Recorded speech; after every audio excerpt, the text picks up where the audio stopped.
What if everything you believe about happiness is wrong, and the key to a peaceful, fulfilled life has been within you all along?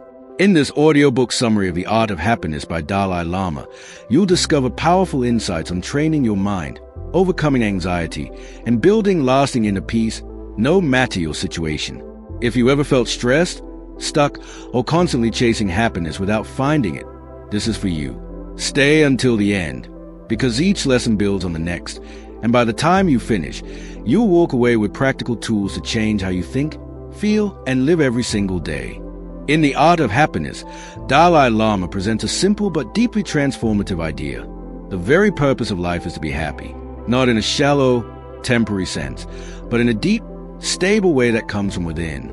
He argues that whether someone is rich or poor, educated or uneducated, from the East or the West, every human being is fundamentally seeking happiness and trying to avoid suffering. Yet most people chase happiness in the wrong places, through money, status, or external achievements, only to find that the satisfaction fades quickly. Imagine someone who works tirelessly for years to buy a luxury car, believing it will finally make them happy. For a few weeks, they feel excited and proud, but soon that feeling becomes normal, and a new desire takes its place. This cycle continues endlessly. The book challenges this pattern by suggesting that true happiness is not dependent on external conditions, but on the state of our mind. Think of two people stuck in traffic. One is frustrated, angry, and stressed, while the other is calm, maybe even using the time to listen to something meaningful or reflect. The situation is identical, but their experiences are completely different. This shows that happiness is less about what happens to us and more about how we interpret and respond to it.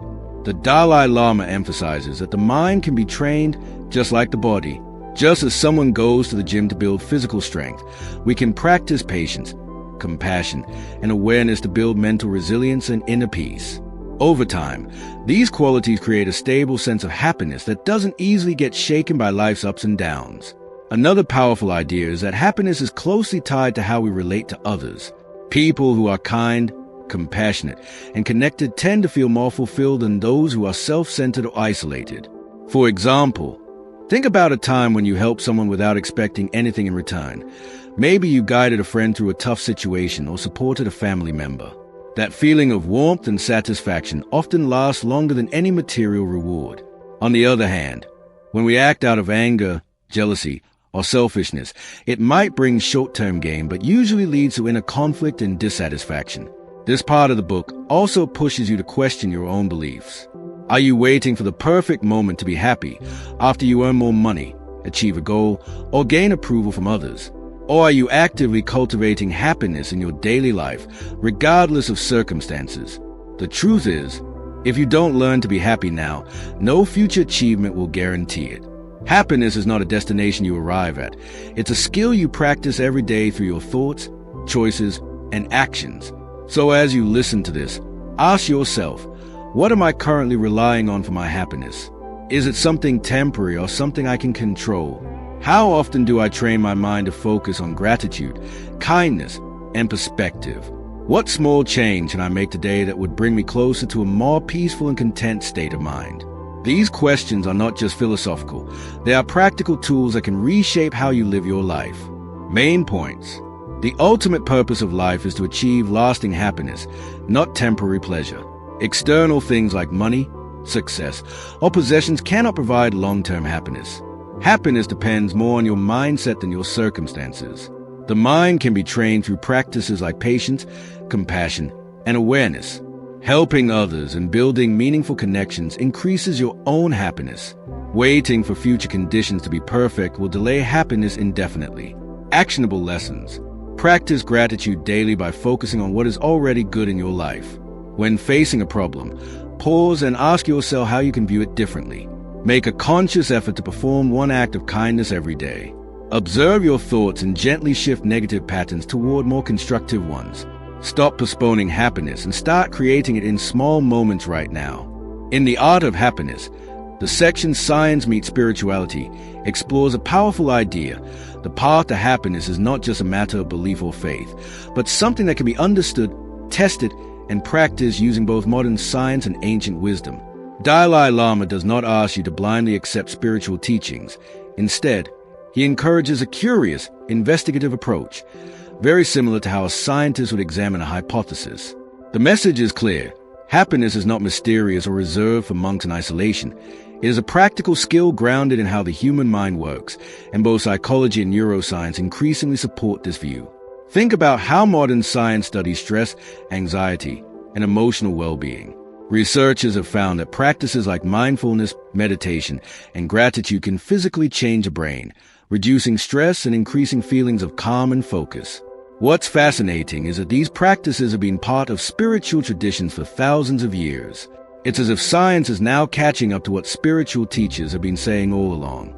Imagine someone who constantly overthinks and worries about the future. Science might call it cognitive distortion or anxiety patterns, while spirituality might describe it as an untrained mind.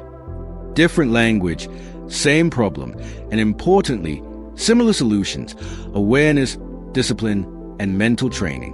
Consider a real-life scenario: a corporate employee working long hours, constantly chasing deadlines, feeling overwhelmed and mentally exhausted.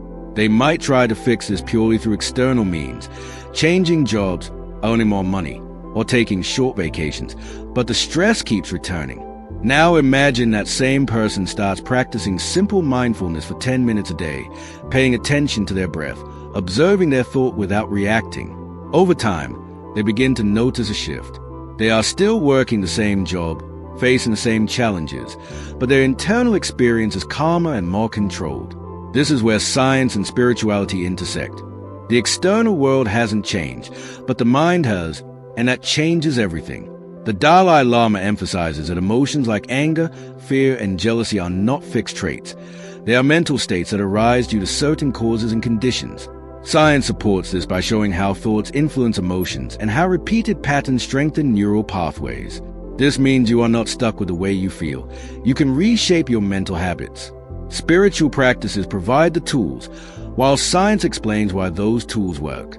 For example, when you consciously choose to pause before reacting in anger, you are not just being spiritual. You are actively rewiring your brain's response system. Over time, this creates a more stable and peaceful state of mind. This section also challenges a common misconception that spirituality is separate from everyday life.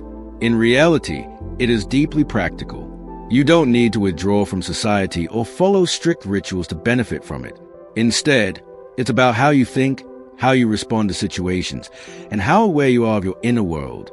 Ask yourself, when was the last time you truly observed your thoughts without judging them? How often do you react automatically instead of consciously choosing your response? Are your daily habits strengthening peace of mind or reinforcing stress? These questions bring spirituality into a real, actionable space rather than leaving it as an abstract concept. Ultimately, science meets spirituality shows that happiness is not a random occurrence or a gift given to a lucky few. It is something you can understand, measure, and develop. By combining the clarity of science with the depth of spiritual insight, you gain a complete toolkit for transforming your mind. You don't have to choose between logic and inner peace. You can use both together to create a life that is not only successful on the outside, but also deeply fulfilling on the inside. Main points. Happiness can be understood through both scientific research and spiritual wisdom. Practices like mindfulness and meditation are supported by modern science for improving mental well-being. Emotions are not fixed. They are shaped by thoughts and mental habits. The mind can be trained, and repeated practices can physically change brain patterns. Spirituality is practical and can be applied in everyday situations, not just in isolation. Combining science and spirituality provides a powerful approach to achieving lasting happiness. Actionable lessons. Start a daily mindfulness practice, even if it's just 5 to 10 minutes of observing your breath. When strong emotions arise, pause and notice them instead of reacting immediately. Pay attention to your thought patterns and identify negative loops you can change. Use simple techniques like deep breathing to calm your mind during stressful moments. Treat your mental habits like skills that can be trained and improved over time. In The Art of Happiness, the chapter The Right to Happiness begins with a bold but deeply human claim. Every person, simply by being human, has a right to be happy. Dalai Lama explains that this isn't a luxury reserved for the successful, the wealthy, or the lucky. It is a basic, universal desire that unites all of us. Yet many people live as if happiness must be earned only after achieving certain milestones, a better job, more money, approval from others, or a perfect life situation. The problem is that this mindset keeps pushing happiness further away, turning it into a distant reward rather than a present possibility. The book challenges this by suggesting that happiness is not something granted by external conditions, but something we are inherently entitled to cultivate from within.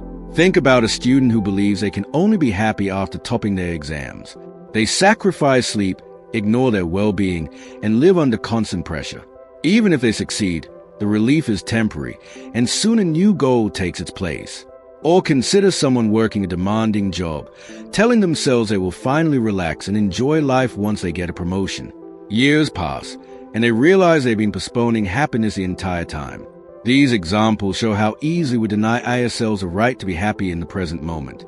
The Dalai Lama argues that while external achievements can enhance life, they should not become conditions for allowing ourselves to feel content and at peace. Another key idea is that recognizing your right to happiness also means taking responsibility for it. It's not about expecting others or circumstances to make you happy. It's about understanding that your thoughts, attitudes, and actions play a central role. Imagine two people facing the same setback, such as losing a job. One sees it as a complete failure and becomes overwhelmed with negativity, while the other views it as a temporary challenge and an opportunity to explore new directions. The difference lies not in the situation, but in how they choose to respond. This shift in perspective is where your power lies.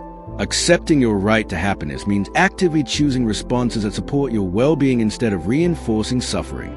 The chapter also highlights how easily we undermine our own happiness through comparison, self-criticism, and unrealistic expectations. In today's world, it's common to scroll through social media and feel like everyone else is doing better, achieving more, and living a happier life. This constant comparison creates a false narrative that happiness belongs to others, not to you.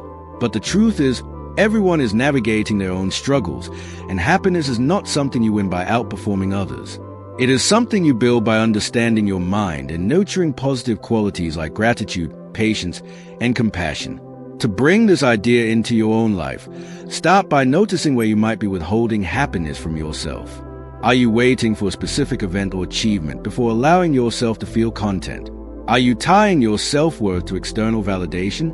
What would change if you accepted that you deserve happiness right now, regardless of your current situation?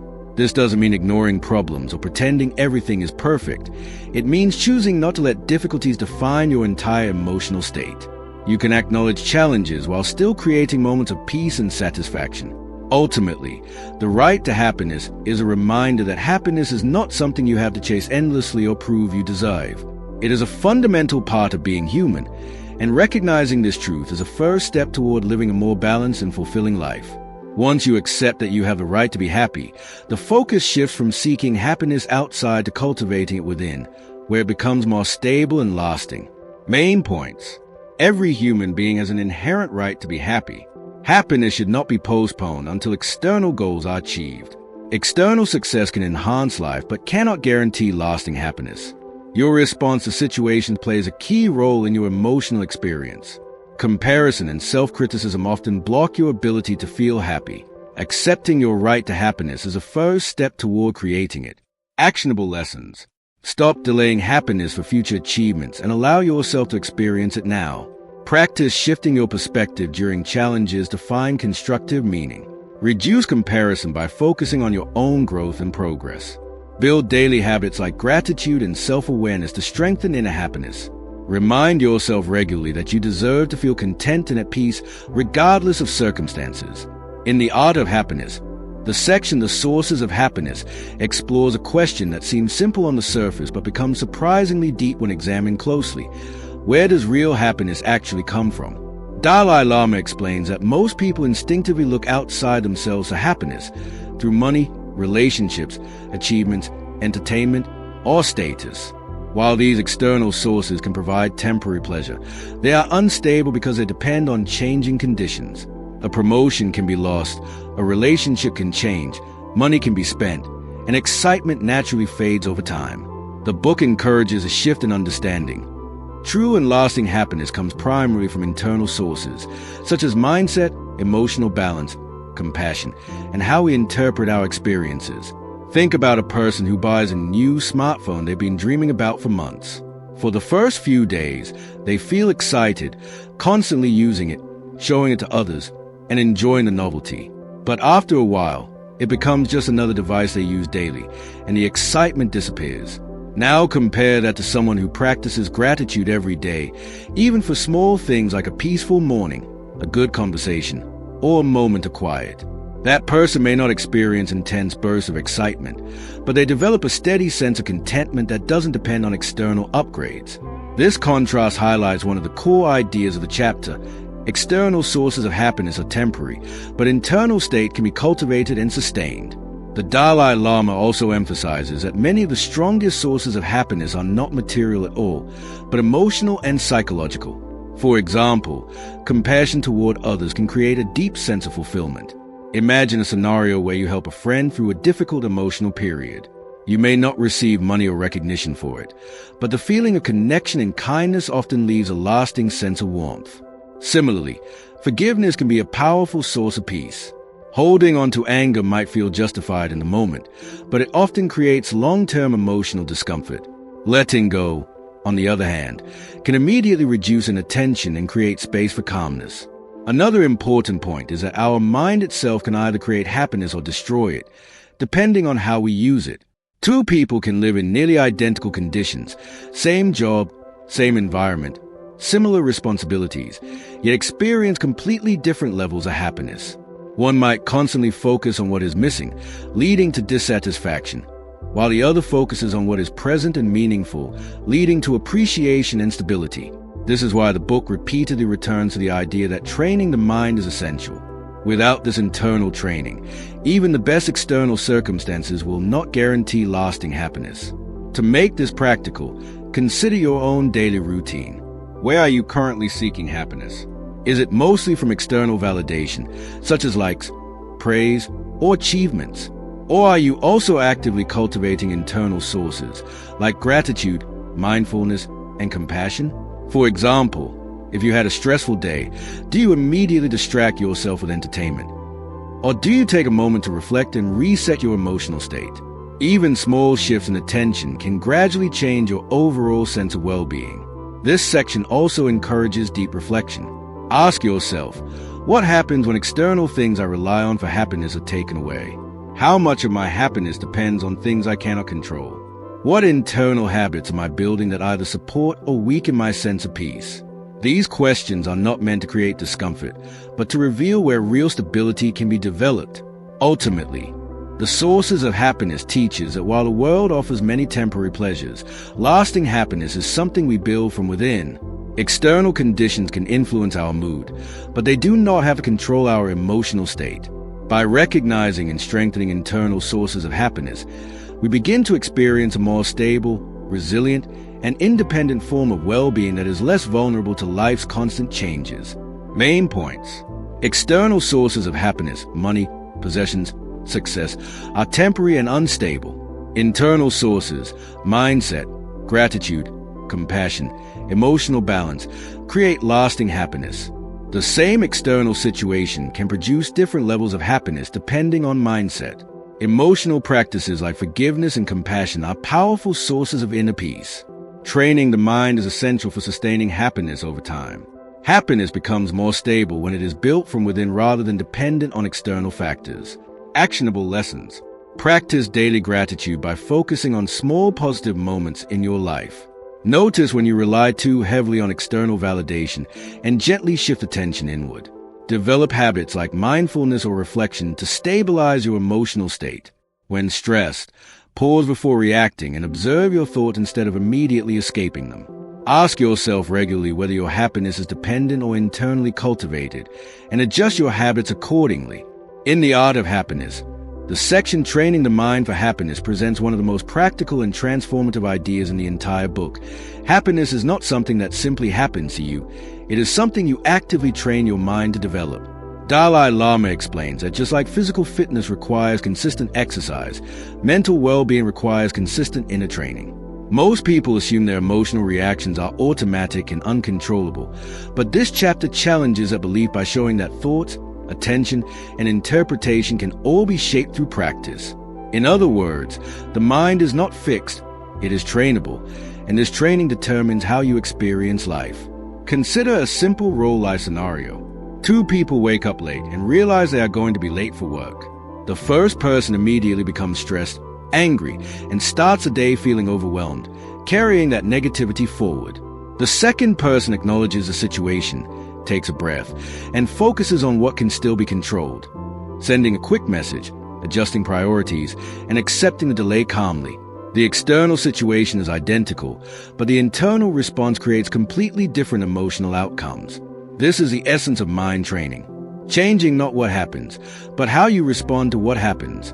The Dalai Lama emphasizes that negative emotions like anger, jealousy, and frustration are not permanent states. They are mental habits. And like all habits, they can be weakened and replaced with healthier ones. For example, if someone constantly reacts with anger when criticized, it is not because anger is their identity, but because their mind has been trained over time to respond that way. Through awareness and repetition, that pattern can be changed. Imagine a person who begins practicing a simple pause before reacting. At first, it feels unnatural. They may still get angry, but they notice it sooner. Over time, the gap between trigger and reaction grows, and within that gap lies the power to choose a calmer response. Another important idea in this section is that attention is like a muscle. Whatever you repeatedly focus on becomes stronger in your mind. If you constantly focus on problems, failures, and negativity, your mental state will naturally become heavier and more anxious. But if you deliberately train your attention to notice positive aspects of life, even small ones like a moment of peace, a kind gesture, or a personal achievement, your overall emotional baseline begins to shift. Think about someone stuck in traffic who chooses to focus on frustration versus someone who uses the same time to listen to something meaningful or reflect quietly. The traffic is the same, but the mental experience is completely different because attention has been directed differently. This chapter also highlights the importance of patience in mental training. Just like going to the gym once does not build strength, changing your mind does not happen instantly. It requires repetition and consistency. Many people give up because they expect immediate results, but mental transformation is gradual. Imagine trying to train your body after years of inactivity. You wouldn't expect instant fitness after one workout. The same logic applies to your mind. Each moment of awareness, each time you choose a calmer response instead of a reactive one, is like a small repetition in mental training. Over time, these small repetitions build a stronger, more resilient mind. To apply this in daily life, start by observing your automatic reactions. When something goes wrong, missed deadlines, criticism, delays, pause and ask yourself what your immediate mental response is. Is it anger, stress, or self-blame? Then ask the second question. Is there another way to interpret this situation? This small shift from reaction to reflection is the beginning of mental training. Another practical step is to intentionally practice positive focus. At the end of each day, instead of replaying problems, recall 3 moments that were even slightly positive. This trains the mind to balance negativity with awareness of good experiences. Reflective questions from this section are powerful tools for self-awareness. How often do I react automatically without awareness? Can I identify patterns in my emotional responses that repeat in similar situations? Am I training my mind to focus more on problems or possibilities? What would change in my life if I paused for just a few seconds before reacting emotionally? These questions are not theoretical. They are designed to interrupt old patterns and create space for new ones. Ultimately, training the mind for happiness teaches that your emotional life is not something that simply happens to you. It is something you actively shape. The mind is flexible, and with consistent training, it becomes possible to reduce suffering, increase calmness, and build a more stable sense of happiness that is not easily shaken by external events. The real transformation begins not when your circumstances change, but when your mind learns to respond differently to the same circumstances. Main points. Happiness is a skill that requires consistent mental training, not a passive state. Emotional reactions are learned habits that can be changed over time. Attention determines emotional experience. What you focus on grows stronger. Small pauses between stimulus and reaction create space for better choices. Mental transformation is gradual and requires patience and repetition. Training the mind leads to more stability and resilience in daily life. Actionable lessons. Practice pausing for a few seconds before reacting to stressful situations. Observe your automatic emotional responses and identify recurring patterns. Train your attention daily by consciously focusing on positive or meaningful moments. End each day by recalling at least 3 positive experiences, no matter how small. Treat emotional control as a skill that improves through consistent practice, not instant change.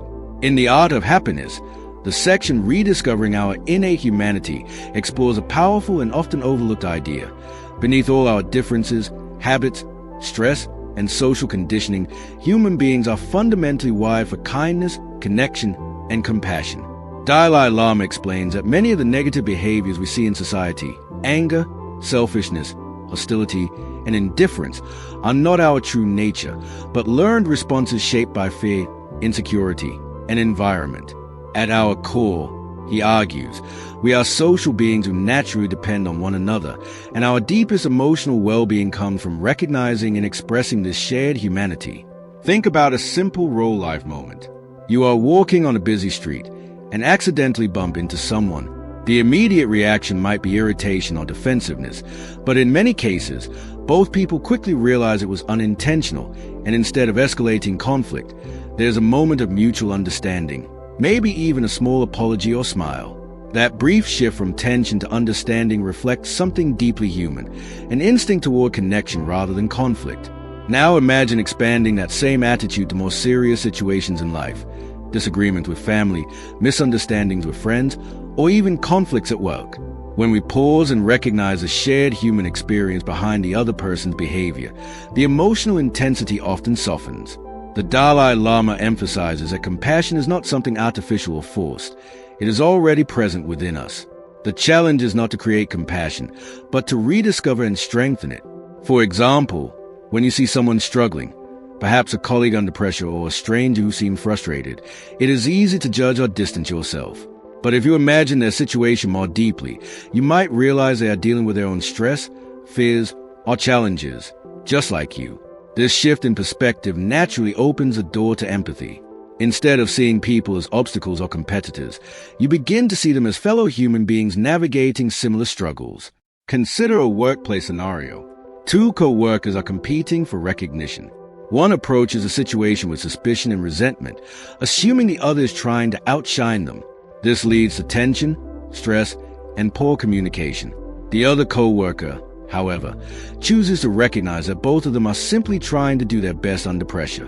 By focusing on shared goals rather than rivalry, cooperation becomes possible, and even mutual respect can grow. The external environment is the same, but the internal perception changes everything. This is what rediscovering innate humanity looks like in practice. It is a shift in how we perceive others, not just how we treat them. The book also highlights how modern life often distances us from this natural sense of connection.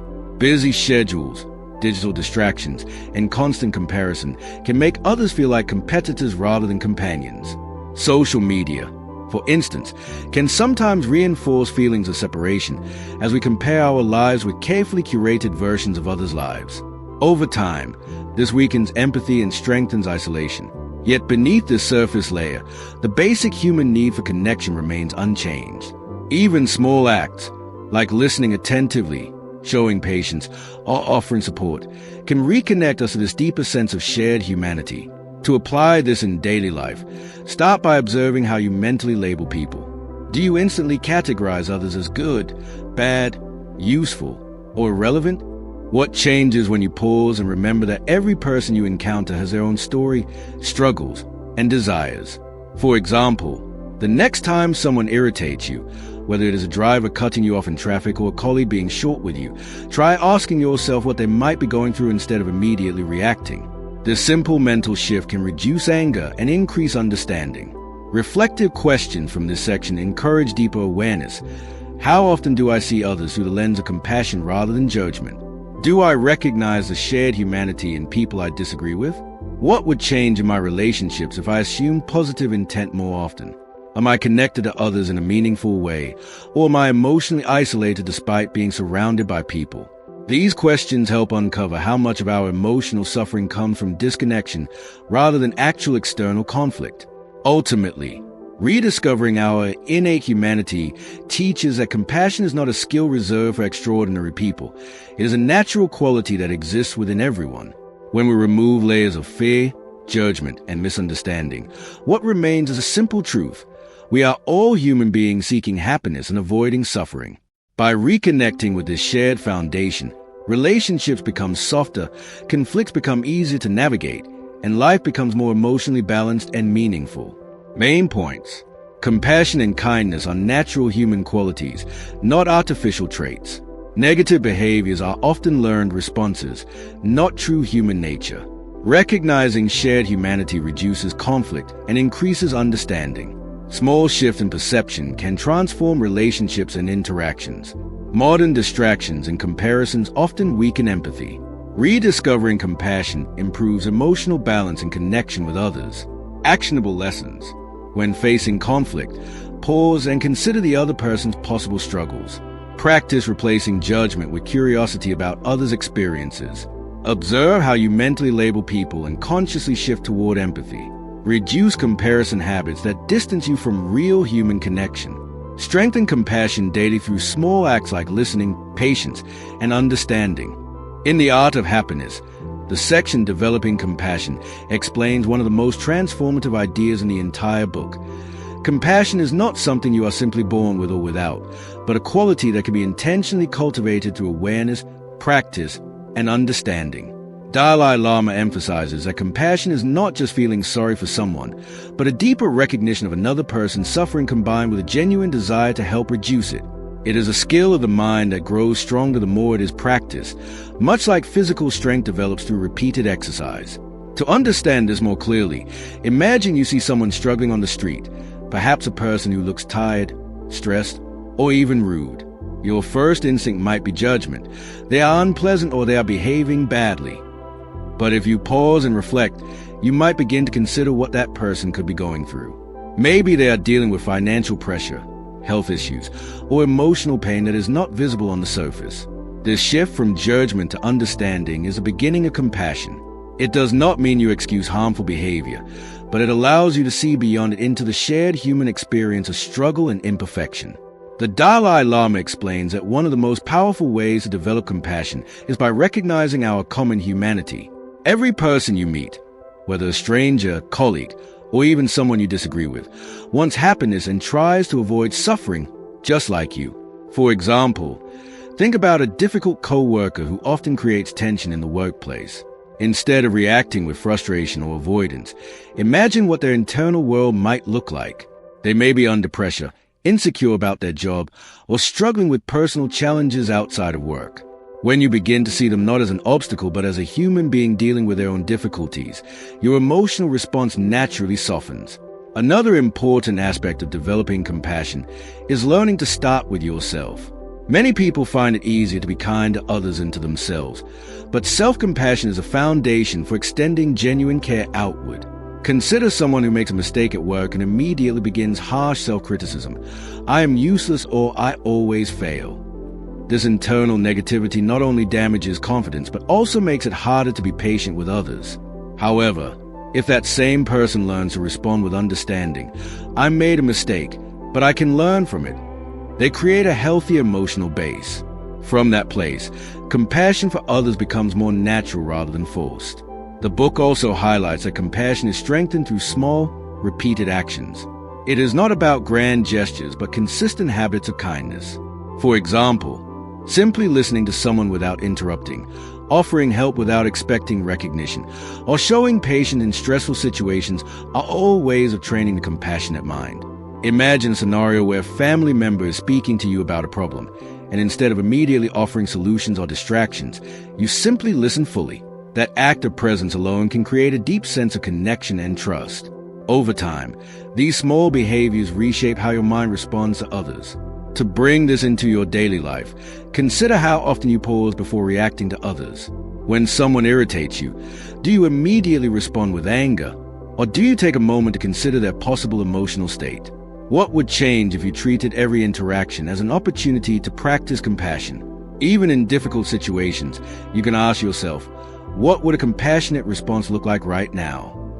This simple question can interrupt automatic reactions and create space for more thoughtful behavior. Reflective questions from this section deepen self-awareness and practice.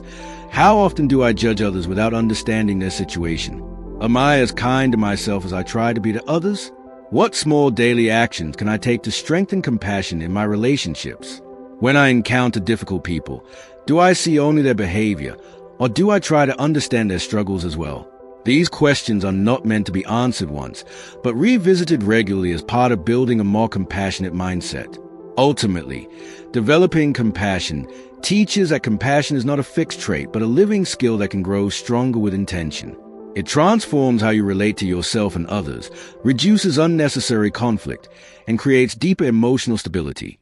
When compassion becomes a habit rather than a rare emotional response, it changes not only your relationships, but your entire experience of life. Main points. Compassion is a trainable skill, not a fixed trait. It involves understanding others' suffering and wishing to reduce it. Judgment decreases when you recognize shared human struggles. Self-compassion is a foundation for compassion toward others. Small daily acts of kindness strengthen compassionate awareness. Compassion improves relationships and emotional stability over time.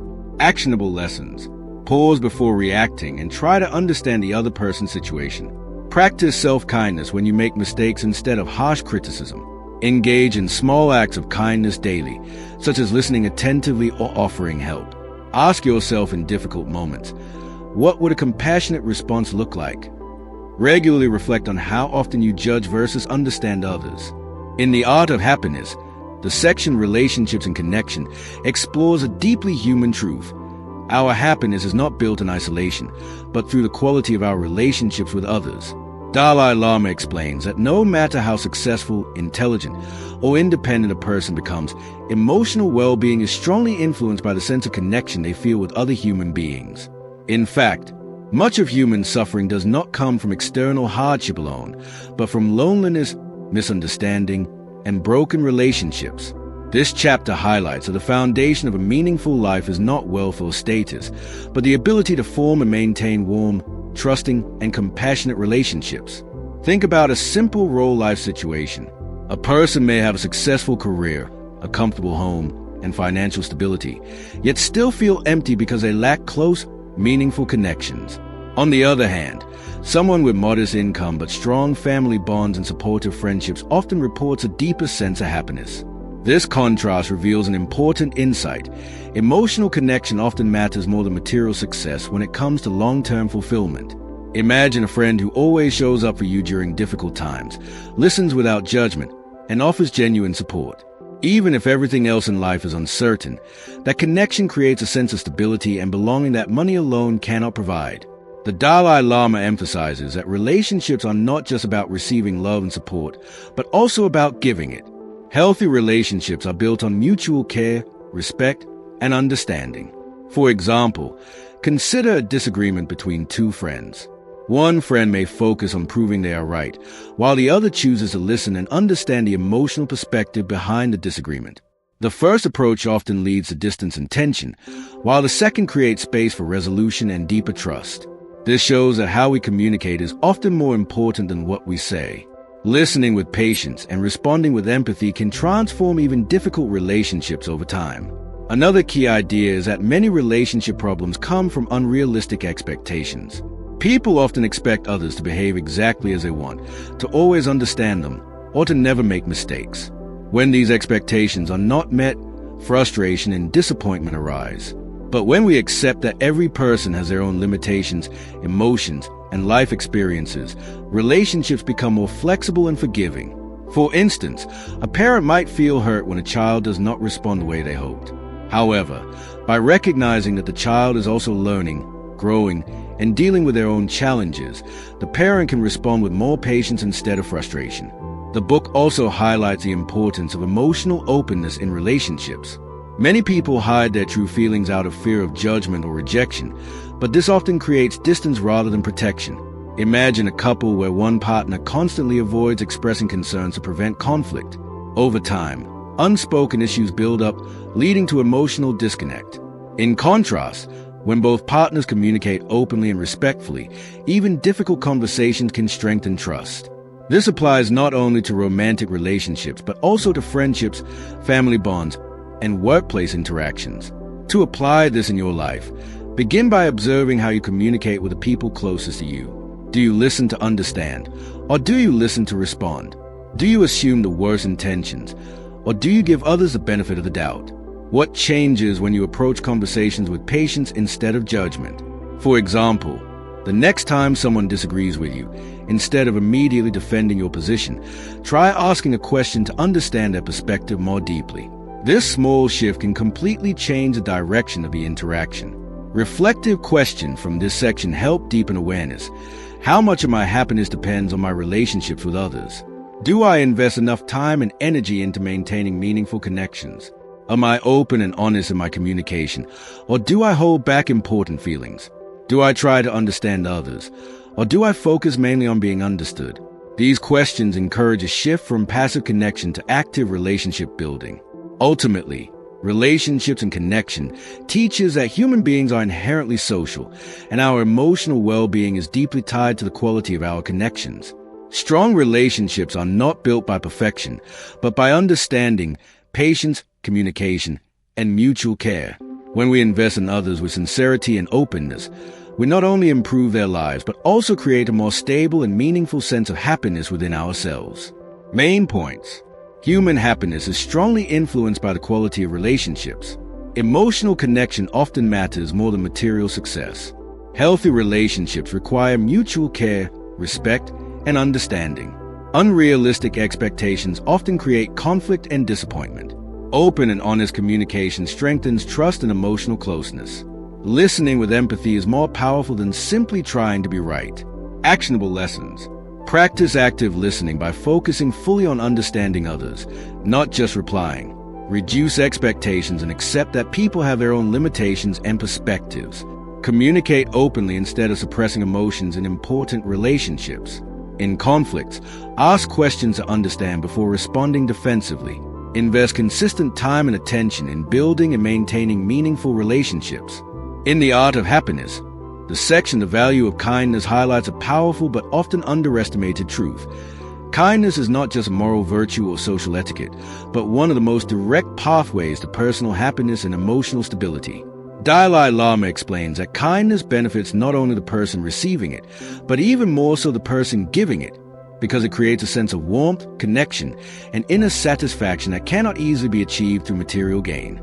In a world that often encourages competition, self-interest, and comparison, kindness becomes a stabilizing force that softens relationships and reduces unnecessary suffering. Think about a simple everyday situation. You are having a stressful day, running late, and feeling irritated. On your way, someone accidentally bumps into you or speaks harshly. Your immediate reaction might be anger, but imagine instead choosing a different response, pausing, letting go of irritation, and responding calmly or even kindly.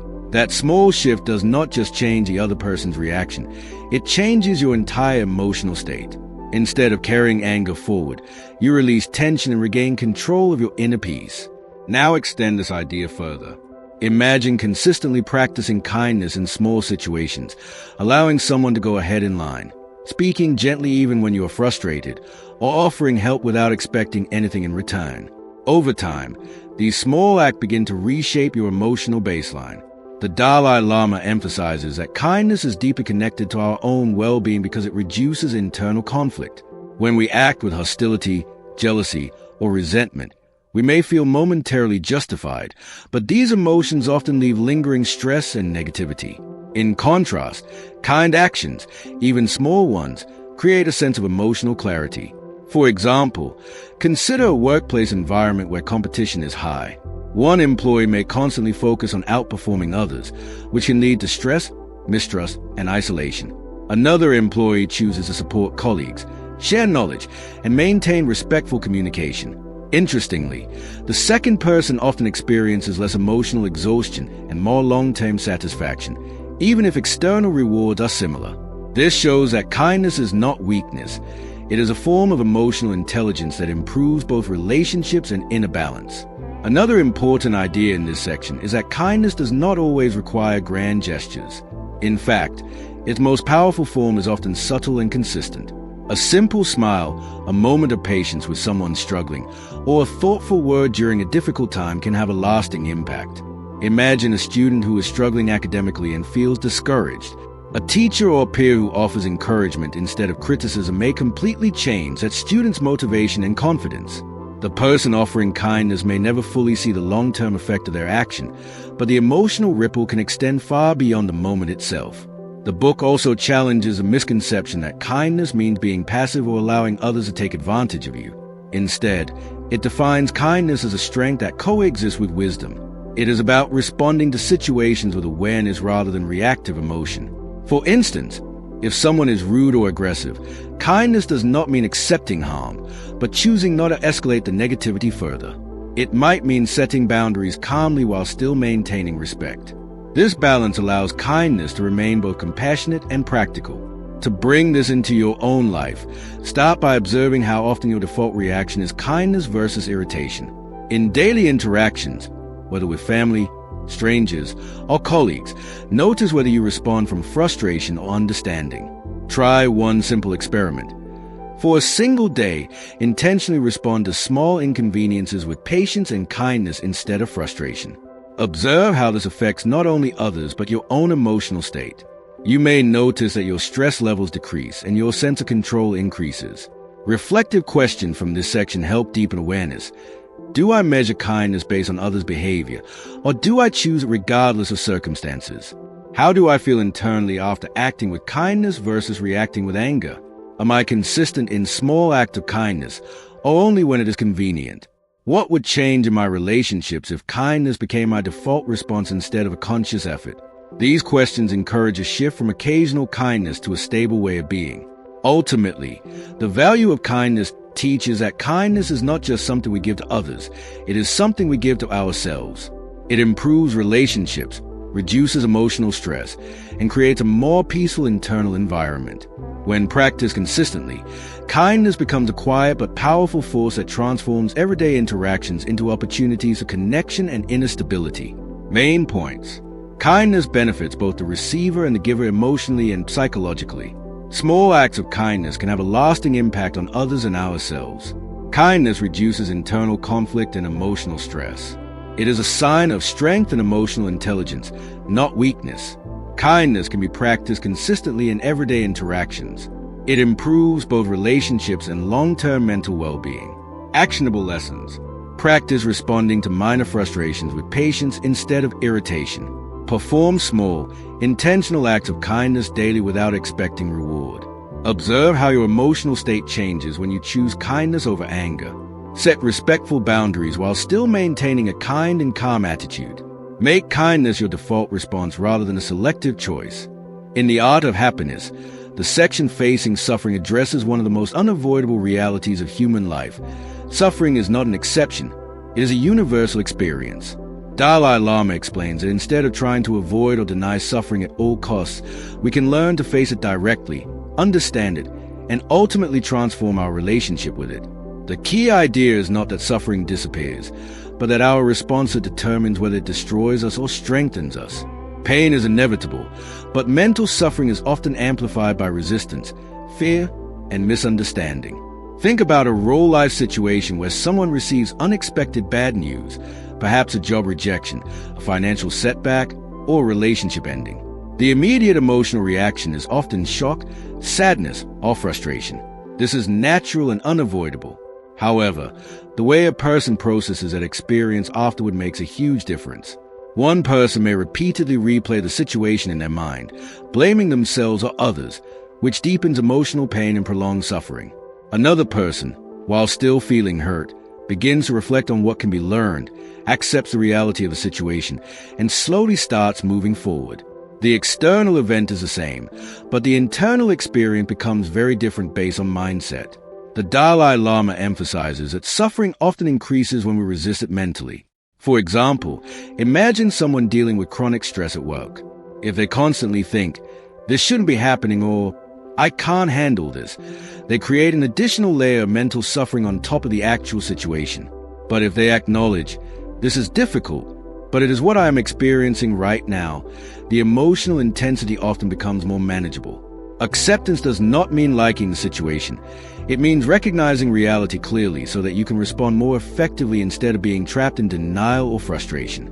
Another important idea is that suffering can become a teacher if we allow it to. Consider someone who goes through a difficult breakup. Initially, it may feel like emotional devastation, but over time, reflection might reveal patterns, communication issues, unmet needs, or personal insecurities that were previously ignored. Instead of seeing the experience as purely negative, it can become a source of self-understanding and emotional growth. This does not remove the pain, but it gives it meaning, which reduces its long-term psychological weight. The book also highlights how much of our suffering comes from the mind's tendency to exaggerate problems. A small mistake at work can feel like a disaster. A minor criticism can feel like a personal attack. A temporary setback can feel like permanent failure. Imagine a student who fails an exam. In the moment, they might feel as though their entire future is ruined. But with time and perspective, they realize it is simply one event in a much larger journey. The situation itself did not define their life, only their interpretation of it did. This shows that while we cannot always control what happens, we can control how we frame it mentally. To apply this in daily life, start by observing your reaction when discomfort arises. Do you immediately try to avoid it, distract yourself, or mentally resist it? Or do you take a moment to acknowledge it as part of your current experience? For example, if you feel stressed or anxious, instead of pushing the feeling away, try simply naming it. I am feeling stressed right now. This small act of recognition often reduces emotional intensity because it shifts you from resistance to awareness. Over time, this builds emotional resilience and stability. Reflective questions from this section help deepen understanding. How do I usually respond when I experience discomfort or failure? Do I resist suffering or try to understand it? In what ways might my mental reactions be increasing my emotional pain? Can I identify a past experience that later became a source of growth or learning? What would change if I viewed current difficulties as temporary rather than permanent? These questions encourage a shift from avoidance to conscious engagement with life's challenges. Ultimately, facing suffering teaches that suffering is not something to fear or escape at all costs, but something to understand and work with. When approached with awareness and acceptance, suffering loses much of its overwhelming power and becomes a catalyst for insight, strength, and emotional maturity. Instead of being controlled by pain, you begin to develop the ability to observe it, learn from it, and gradually transform your relationship with it. Main points. Suffering is a universal and unavoidable part of human life. Mental resistance often increases emotional pain. Acceptance helps reduce unnecessary psychological suffering. Difficult experiences can become sources of learning and growth. Much suffering comes from how we interpret events, not the events themselves. Awareness and reflection build emotional resilience over time. Actionable lessons. When facing discomfort, acknowledge it instead of immediately resisting it. Practice naming your emotions to create distance and reduce intensity. Reflect on difficult experiences to find lessons and personal growth. Challenge catastrophic thinking by placing problems into broader perspective. Ask yourself regularly whether your suffering is coming from the situation or your interpretation of it. In The Art of Happiness, the section Self-Created Suffering presents a striking idea. A significant portion of our emotional pain is not caused by external events themselves, but by how our mind interprets, exaggerates, and clings to those events. Dalai Lama explains that while pain is a natural part of life, much of the suffering we experience is self-generated through negative thinking patterns, unrealistic expectations, and repeated mental replaying of distressing situations. In other words, the mind often becomes a source of its own suffering when it refuses to let go or when it creates stories that are more painful than reality itself. Think about a simple real-life situation. A person sends a message to a friend and does not receive a reply for several hours. The actual event is neutral. There is simply no response yet. But in the mind, a story begins to form. They are ignoring me, they don't care about me, or I must have done something wrong. By the time the friend replies normally later, the person has already experienced hours of unnecessary emotional stress that had no real external cause. This is a classic example of self-created suffering. The situation itself is small, but the interpretation of it becomes emotionally heavy. The Dalai Lama emphasizes that another major source of self-created suffering is attachment to expectations. People often imagine how life should be, how others should behave, or how outcomes must turn out. When reality does not match these expectations, disappointment arises. For example, someone may expect constant appreciation from their workplace. When that recognition does not come, they feel undervalued and unhappy, even if their actual situation is stable. The suffering does not come from the lack of appreciation alone, but from the mental demand that it must always be present. Another powerful example is a tendency to replay past mistakes repeatedly in the mind. Imagine someone who made a small error during a presentation. Instead of moving on, they continue to relive the moment for days, imagining what others must think of them, even though most people have already forgotten it. This mental repetition turns a minor mistake into prolonged emotional suffering. The event has ended, but the mind keeps it alive through continuous thinking.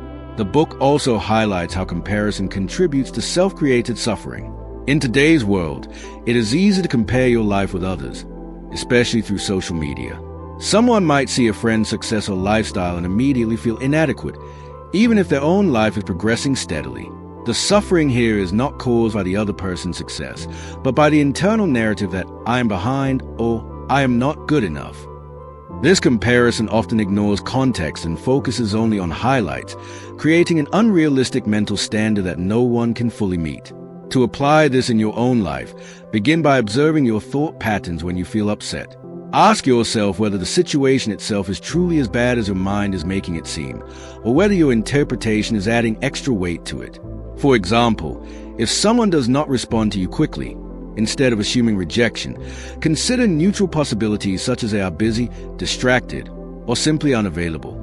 This shift from assumption to clarity can dramatically reduce unnecessary emotional suffering. Another practical step is learning to let go of mental repetition. When you notice yourself replaying a negative situation, gently redirect your attention to the present moment. Ask yourself whether thinking about it repeatedly is helping you or only increasing distress. Over time, this builds mental discipline and reduces emotional spirals. Reflective questions from this section encourage deeper awareness. How much of my current suffering is caused by external reality versus my interpretation of it? Do I often assume negative meanings without evidence? How frequently do I replay past mistakes in my mind? Am I comparing my life to unrealistic standards created through limited information? What would change if I responded to situations with curiosity instead of assumption? Ultimately, self-created suffering teaches that while life inevitably contains challenges, a large portion of emotional pain is amplified or even created by our own mental habits. By becoming aware of these patterns, questioning them, and gently shifting how we interpret experiences, we gain the ability to significantly reduce unnecessary suffering and develop a calmer, clearer, and more balanced mind. Main points. Much emotional suffering is created by the mind, not external events. Negative interpretations often exaggerate neutral situations. Unrealistic expectations lead to disappointment and distress. Replaying past mistakes prolongs unnecessary emotional pain. Comparison with others is a major source of self-inflicted suffering. Awareness of thought patterns reduces emotional intensity and suffering. Actionable lessons. Pause and question whether your interpretation of a situation is accurate or exaggerated. Replace assumptions with neutral or factual thinking when possible. Limit mental replaying of past mistakes by redirecting attention to the present. Reduce comparison by focusing on your own progress instead of others' highlights. Practice observing thoughts without immediately believing or reacting to them. In The Art of Happiness, the section Changing Perspective presents one of the most powerful psychological tools for transforming suffering into clarity, the ability to deliberately shift how we interpret any situation. Dalai Lama explains that while we cannot always control external events, we always have the ability to change the lens through which we view them, and this shift in perception can completely alter our emotional experience.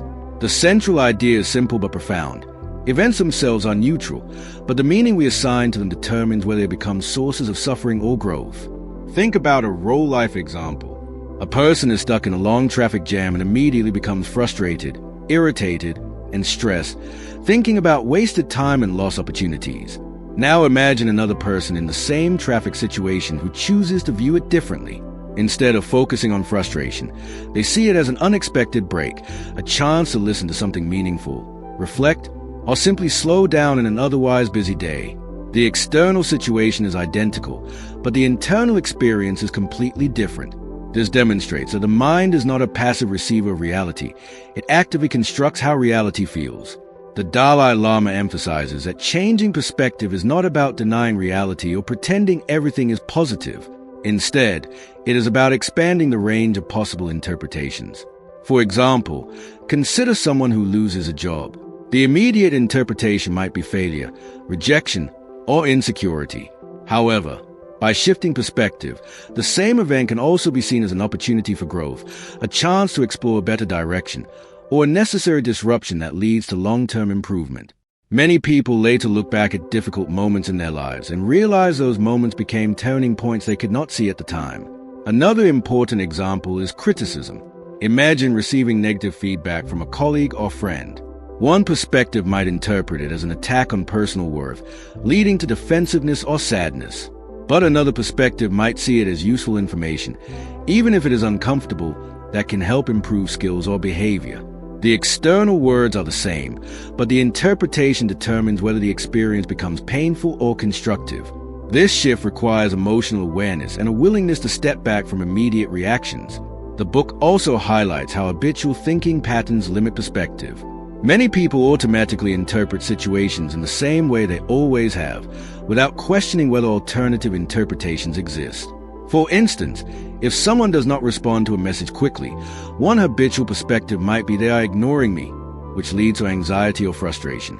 But alternative perspectives could include they are busy, they haven't seen it yet, or they will reply when available.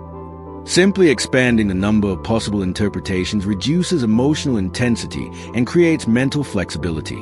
To apply this in daily life, start by noticing moments when you feel emotionally triggered. Instead of immediately accepting your first interpretation, pause and ask, is there another way to see this situation? For example, if you fail at something small, instead of labeling it as a reflection of your ability, try viewing it as feedback for improvement. This small mental shift can change frustration into curiosity and stress into problem solving. Another practical method is to consciously reframe daily challenges. When something goes wrong, write or mentally note at least one alternative interpretation that is less emotionally heavy. Over time, this trains the mind to automatically consider multiple perspectives instead of defaulting to negative assumptions. Reflective questions from this section deepen awareness of mental flexibility. Do I tend to interpret situations in only one fixed way? How often do my initial interpretations create unnecessary emotional stress? What would change if I paused before reacting and considered alternative perspectives? Can I recall past events that seemed negative at first but later turned out to be beneficial? Am I willing to question my automatic assumptions about people and situations? Ultimately, changing perspective teaches that suffering is not only influenced by what happens to us, but by how narrowly or broadly we choose to interpret it. By expanding perspective, we gain emotional freedom, reduce unnecessary suffering, and develop a more balanced and resilient mindset. The world does not change, but our experience of it transforms completely when we learn to see it differently. Main points. Emotional suffering is largely shaped by interpretation, not events themselves. Every situation can have multiple valid perspectives. Changing perspective can turn stress into opportunity or growth. Automatic thinking patterns often limit emotional flexibility. Expanding interpretation reduces unnecessary suffering. Perspective shifting is a practical skill that can be developed. Actionable lessons.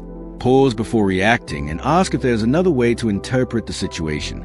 Reframe negative events by identifying potential learning or opportunity. Challenge automatic assumptions with alternative explanations. Practice viewing small setbacks as feedback instead of failure. Train your mind daily to consider multiple perspectives before deciding how to feel. In The Art of Happiness, the section Finding Meaning in Pain explores a deeply transformative idea. Suffering becomes less destructive when we are able to find meaning within it. Dalai Lama explains that pain is an unavoidable part of human existence, but how we interpret and respond to that pain determines whether it breaks us or helps us grow. The core message is not to glorify suffering, but to recognize that even painful experiences can become sources of wisdom, strength, and inner development when approached with awareness and reflection. Think about a real-life situation where someone experiences failure after working hard toward a goal. For example, a student who studies for months but does not achieve the expected exam result may initially feel disappointment, frustration, or even shame. In the moment, the experience feels purely negative. However, over time, if that student reflects on what went wrong, study methods, stress management, time allocation, they may gain insights that improve their future performance. What was once seen as a failure becomes a turning point for learning and self-improvement. The pain does not disappear instantly, but its meaning changes, and that change reduces its emotional burden. The Dalai Lama emphasizes that suffering becomes more bearable when it is connected to purpose or understanding. For instance, consider someone going through a serious illness. The physical and emotional pain is real and cannot be ignored. But some individuals, over time, begin to use that experience to develop greater empathy for others who are suffering. They may also become more appreciative of small, everyday moments that were previously taken for granted. In this way, pain does not lose its difficulty, but it gains a deeper context that helps a person grow emotionally and spiritually. Another example can be found in relationships. A painful breakup can feel overwhelming, especially when it involves emotional attachment and expectations. Initially, it may seem like a loss that only brings sadness. But with reflection, a person may begin to understand patterns in communication, emotional needs, or personal boundaries that were previously unclear. This insight can prevent similar suffering in the future and lead to healthier relationships. The experience becomes meaningful not because the pain was desirable, but because it contributed to personal awareness and maturity. The book also highlights that meaning does not have to be grand or philosophical. It can be simple and practical. Even small struggles can carry lessons if we are willing to look for them. For example, someone facing repeated stress at work might eventually realize the importance of time management or emotional balance. Instead of seeing every stressful moment as purely negative, they begin to ask what the situation is teaching them. This shift transforms a mindset from "why is this happening to me?" into "what can I learn from this?" To apply this in daily life, begin by reflecting on your current or past difficulties. Instead of immediately labeling them as purely bad experiences, try to identify any form of growth they may have contributed to. For instance, a difficult conversation might have taught you how to communicate more clearly, or a mistake might have shown you the importance of preparation. This does not mean ignoring pain, but rather acknowledging both the discomfort and potential insight it contains. A practical exercise is to revisit challenging experiences from your past and ask what those moments have taught you about yourself. Even if the experience was painful, there is often some form of strength, awareness, or resilience that emerge from it. Over time, this habit reduces a tendency to see suffering as meaningless and instead builds a more reflective and balanced mindset. Reflective questions from this section encourage deeper understanding. What past painful experiences have contributed to my growth, even if I did not realize at the time? Do I tend to focus only on the suffering, or can I also see the lessons within it? How might my current difficulties be shaping my future strengths?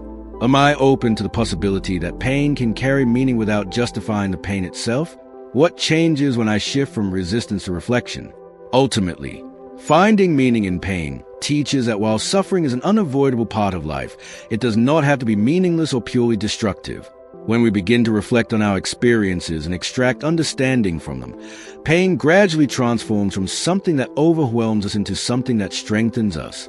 It does not remove difficulty, but it changes our relationship with it, allowing us to grow in resilience, awareness, and emotional depth. Main points. Suffering is unavoidable, but its meaning is shaped by our response. Pain becomes more bearable when it is linked to learning or growth. Difficult experiences often contain valuable insights if reflected upon. Shifting from "why me" to "what can I learn" changes emotional impact. Even small struggles can contribute to personal development. Reflection turns suffering into a source of wisdom and resilience. Actionable lessons. After difficult experiences, consciously identify at least one lesson or insight. Reframe painful events as opportunities for understanding rather than only loss. Practice asking, "what is this teaching me?" instead of resisting discomfort. Review past challenges to recognize how they contributed to your growth. Train your mind to balance emotional pain with reflective learning over time.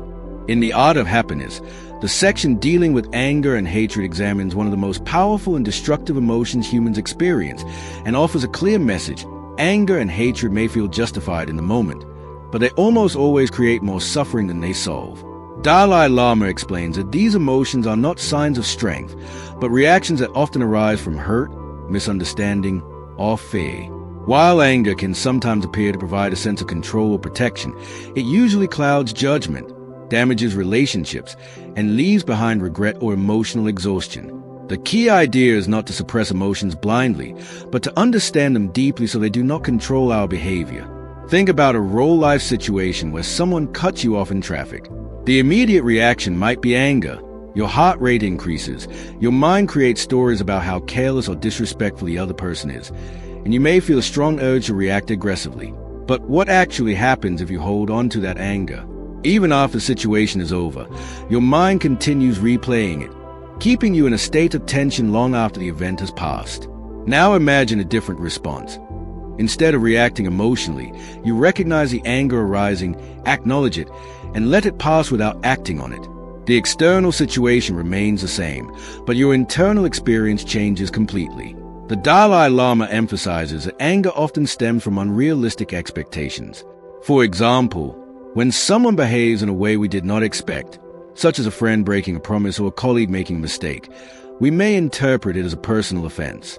But if we consider that every person is influenced by their own limitations, stress, and misunderstandings, the intensity of anger often reduces.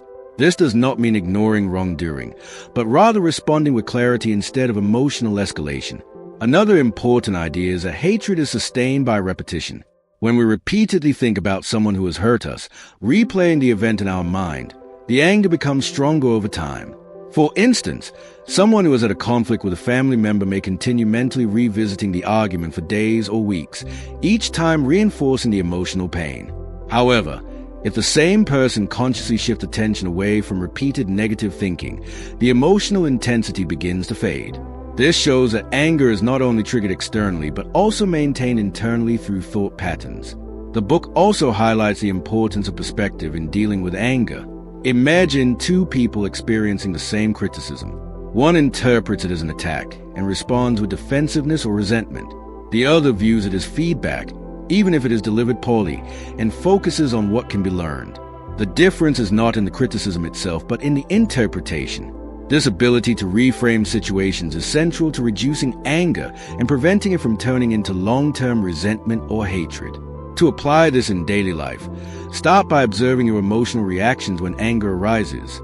Instead of immediately expressing it, pause and identify what is actually happening internally. Ask yourself whether the situation truly requires a strong emotional reaction or whether your mind is amplifying it.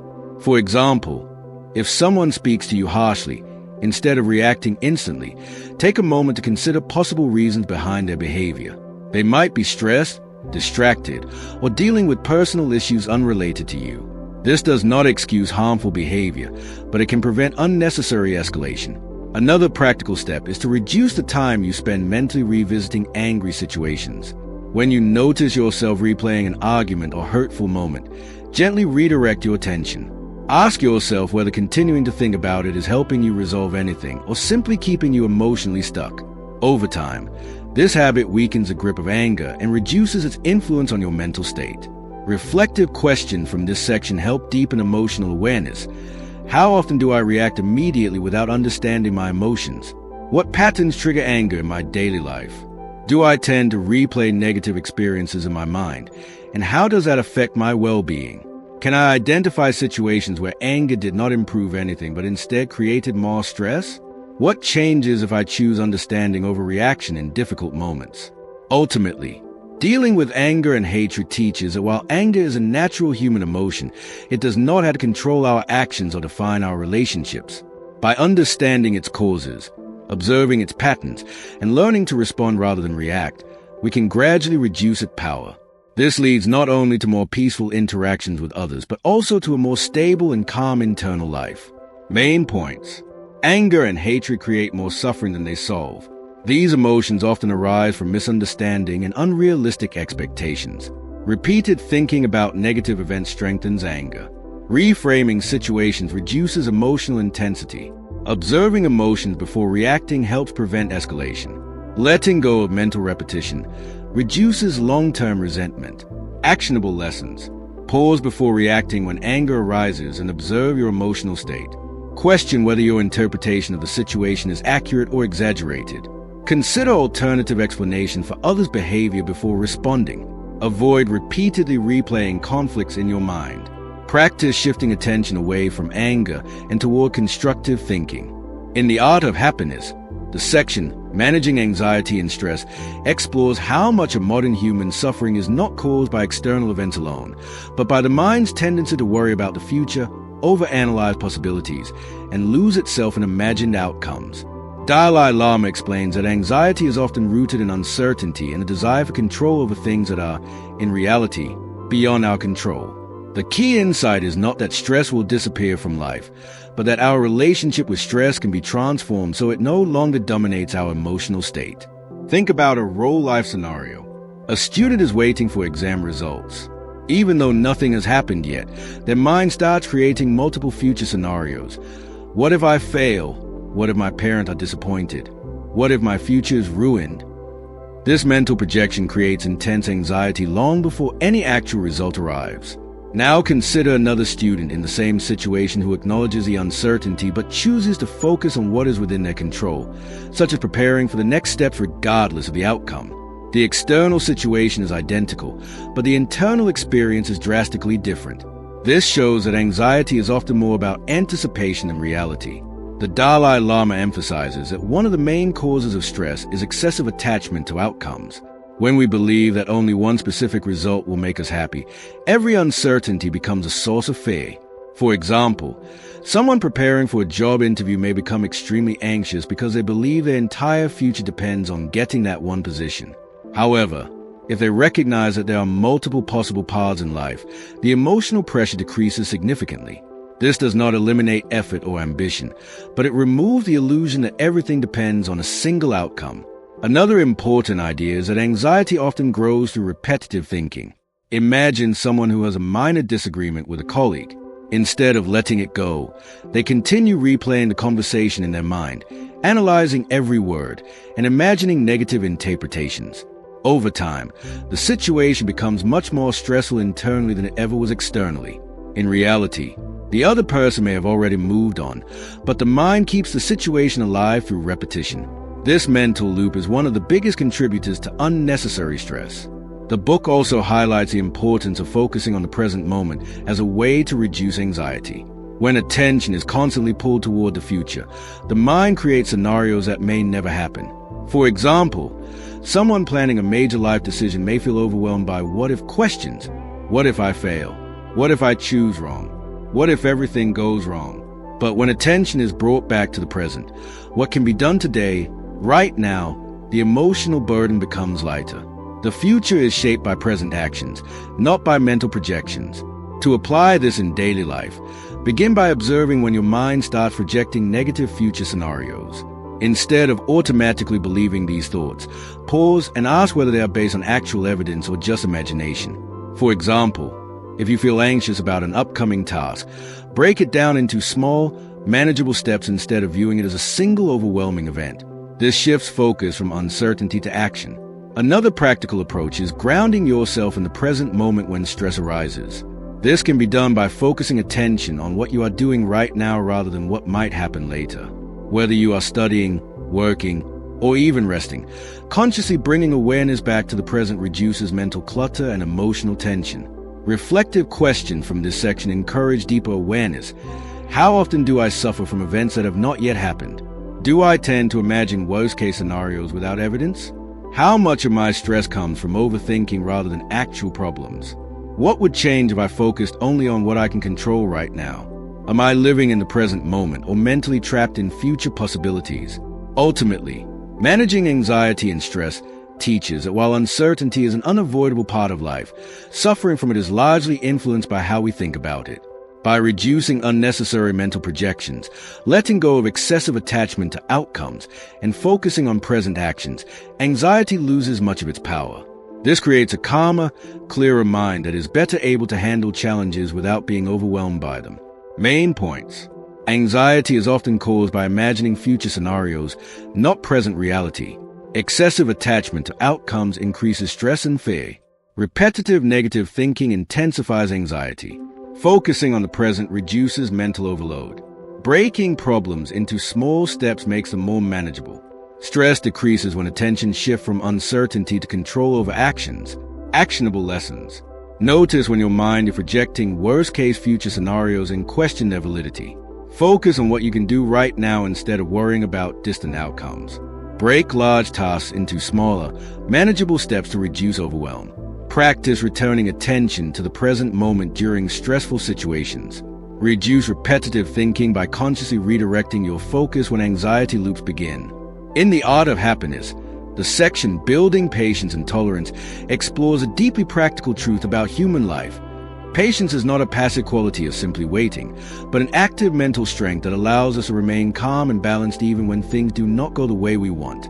Dalai Lama explains that without patience, even small difficulties can feel overwhelming, while with patience, even major challenges become manageable. Tolerance, in this context, is the ability to accept differences in people and situations without immediately reacting with irritation, judgment, or frustration. Together, patience and tolerance form the foundation of emotional stability in daily life. Think about a real-life situation.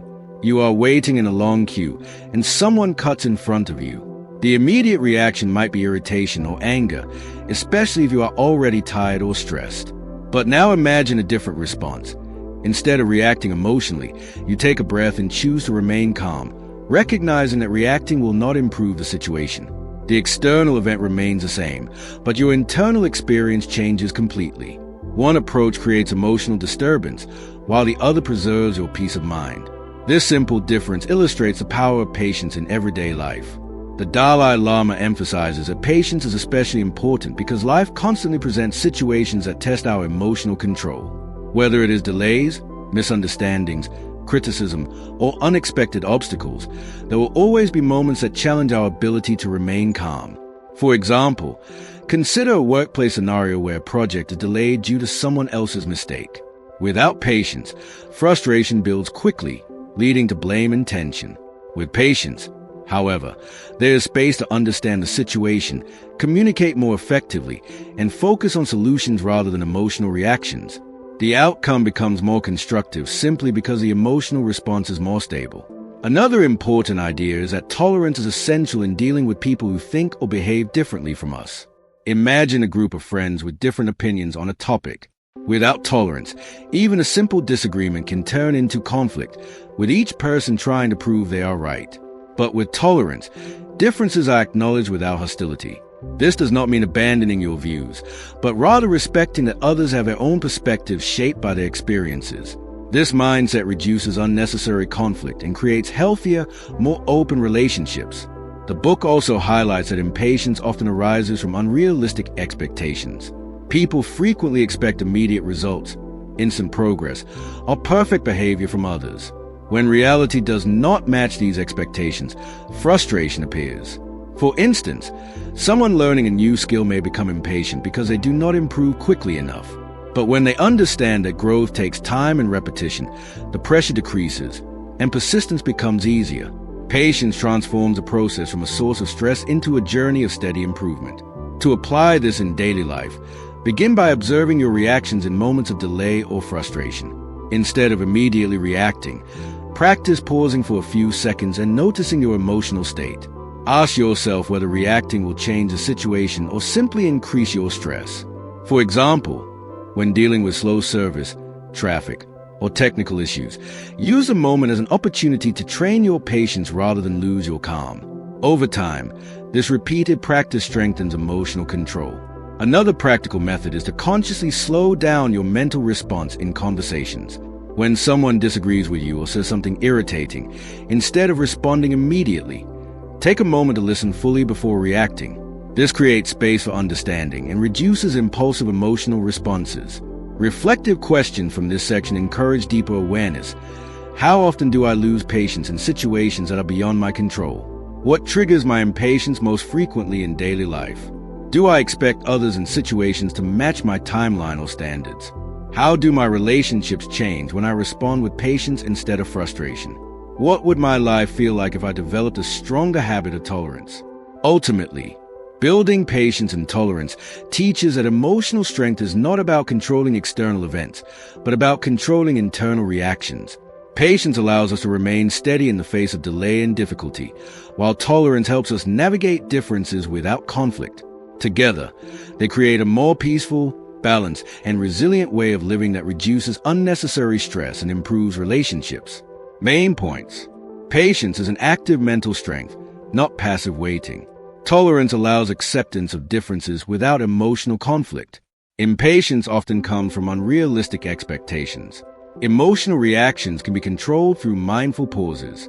Patience improves decision-making and reduces unnecessary stress. Tolerance strengthens relationships and reduces conflict. Actionable lessons. Pause briefly before reacting in frustrating situations. Practice accepting delays as opportunities to train patience. Listen fully before responding in disagreements. Adjust expectations to match realistic timelines and human limitations. Use daily inconveniences as practice for building emotional control. In The Art of Happiness, the section Letting Go of Negative Emotions explores a crucial insight into emotional freedom. Holding on to negative feelings such as resentment, jealousy, anger, or regret does not punish the situation or the other person. It primarily harms the person who carries them. Dalai Lama explains that negative emotions are like mental burdens. The longer we hold them, the heavier they become, and the more they distort our perception of reality. Letting go is not about denying what happened or pretending everything is fine, but about consciously choosing not to remain trapped in emotional states that no longer serve us. Think about a real-life situation where someone says something hurtful to you. In that moment, you may feel anger or sadness, and that reaction is natural. However, imagine what happens if you continue holding on to that emotion for days or weeks. You replay the conversation repeatedly, imagine arguments that never happened, and build internal stories that deepen your pain. Meanwhile, the other person may have already moved on or forgotten the incident entirely. The emotional weight remains entirely within you. Now contrast this with a different approach, acknowledging the emotion, understanding why it arose, and then consciously choosing to release it instead of feeding it. The external situation does not change, but your internal suffering reduces significantly. The Dalai Lama emphasizes that one of the most important reasons people struggle to let go is because they believe holding on to negative emotion protects them or gives them control. For example, someone who feels wronged in a relationship may hold on to resentment as a form of emotional defense, thinking it prevents them from being hurt again. However, in reality, this continuous resentment keeps them emotionally tied to the very experience they are trying to escape. Instead of creating protection, it creates ongoing emotional connection to the pain. Letting go does not mean forgetting boundaries or accepting harm. It means freeing yourself from the mental repetition of suffering. Another important example is regret. Many people carry emotional weight from past mistakes, replaying what-if scenarios in their minds. For instance, someone might constantly think about a missed opportunity, believing their life would be different if they had made another choice. Over time, this mental replay does not change the past, but it does affect the present by reducing confidence and increasing self-doubt. The book encourages recognizing that while the past cannot be changed, the meaning we assign to it can be transformed. A mistake can remain a source of pain, or it can become a lesson that strengthens future decisions. Jealousy is another emotion that the section addresses. Imagine someone constantly comparing their life to others, seeing friends achieve success, buy homes, or reach milestones faster. If jealousy is not released, it slowly turns into dissatisfaction with one's own life. But when that emotion is acknowledged and let go, space is created for appreciation of personal progress rather than constant comparison. The external reality of others' success does not need to diminish your own sense of worth unless you allow it to through emotional attachment. To apply this in your daily life, begin by observing when negative emotions arise and how long you tend to hold on to them. When you notice anger, resentment, or jealousy, do not suppress them, but also do not repeatedly feed them through mental storytelling. Instead, acknowledge the emotion and gently redirect your attention to something constructive or neutral. For example, if you find yourself replaying a conflict, consciously interrupt that cycle and focus on the present moment or a different task. This trains the mind to release rather than accumulate emotional weight. Another practical step is to ask yourself whether holding on to a particular emotion is helping you or harming you. This simple question can create awareness that breaks automatic emotional patterns. Over time, this habit reduces the duration and intensity of negative emotional states. Reflective questions from this section encourage deeper emotional insight. What negative emotions do I tend to hold on to the longest? How does holding on to these emotions affect my daily life and relationships? Am I using resentment or anger as emotional protection without realizing its cost? Can I identify situations where letting go brought immediate relief? What would change in my life if I practiced releasing emotions more quickly and consciously? Ultimately, letting go of negative emotions teaches that emotional freedom does not come from controlling external events, but from learning how to release internal attachments to pain. When we stop feeding negative emotions through repetition and resistance, they naturally lose their power. This creates a lighter, clearer, and more peaceful mental state where past events no longer dominate present experience. Main points. Holding on to negative emotions increases personal suffering rather than solving problems. Emotional pain is often prolonged by mental repetition and attachment. Letting go does not mean denying reality, but releasing unnecessary mental burden. Emotions like anger, jealousy, and regret are maintained through continued thinking. Awareness and interruption of thought patterns reduce emotional intensity. Emotional freedom comes from release, not suppression or control. Actionable lessons. Notice when you are mentally replaying negative experiences and consciously stop the cycle. Acknowledge emotions without feeding them through repeated thinking. Ask yourself whether holding onto an emotion is helping or harming you. Shift attention to the present moment whenever emotional loops begin. Practice releasing small negative emotions quickly to build long-term emotional resilience. In The Art of Happiness, the section The Power of Love and Compassion presents a central idea that runs through the entire book. Genuine happiness is deeply connected to how much love and compassion we are able to cultivate toward others.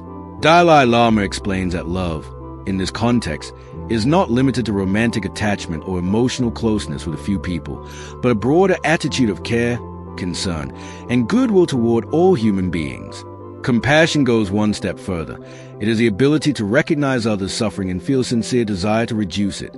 Together, love and compassion act as powerful forces that not only improve relationships but also transform the internal emotional state of the person practicing them. Think about a simple real-life situation. Imagine two people working in the same environment. One approaches others with suspicion, competition, and self-interest, always focusing on personal gain. The other approaches the same environment with openness, willingness to help, and genuine concern for others. Over time, the second person tends to build stronger relationships, experience less conflict, and feel more emotionally secure. This is not because their external conditions are easier, but because their internal approach creates a more supportive and positive environment around them. Love and compassion are not just ethical choices. They are practical tools that shape daily experience. The Dalai Lama emphasizes that compassion reduces fear and isolation. When we are overly focused on ourselves, our problems, our goals, our insecurities, our world becomes narrow, and even small issues can feel overwhelming. But when we extend our attention outward and consider others' needs and struggles, our perspective naturally broadens. For example, imagine someone feeling stressed about their own challenges. If they take a moment to help a friend or support a family member, they often feel a sense of relief and connection that reduces their own stress. This shift from self-centered thinking to outward care creates emotional balance. Another powerful example is how love and compassion influence conflict. Consider a disagreement between two people. If both approach the situation with defensiveness and a desire to win, the conflict escalates quickly. But if even one person introduces compassion, by trying to understand the other's perspective or acknowledging their feelings, the tone of the interaction changes. It becomes less about winning and more about resolving. This does not mean ignoring problems or avoiding boundaries, but it changes the intention behind communication, making solutions more possible. The book also highlights that love and compassion are skills that can be developed intentionally. Many people assume that these qualities come naturally only in certain relationships, but the Dalai Lama suggests practicing them even in small, everyday interactions. For instance, showing patience with a stranger, offering support to a colleague, or simply listening without judgment are all ways to strengthen compassionate thinking. Over time, these small actions create a habit of relating to others with care rather than indifference. To apply this in daily life, start by observing how often your interactions are driven by self-interest versus genuine concern for others. In conversations, ask yourself whether you are truly listening or simply waiting to respond. Try one practical shift.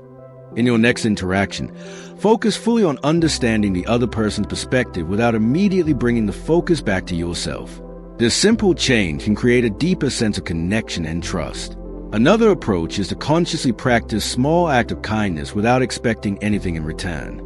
For example, offering help when someone is struggling or showing patience in a difficult situation. These actions may seem small, but they gradually shape your emotional state and your relationships. Reflective questions from this section encourage deeper awareness.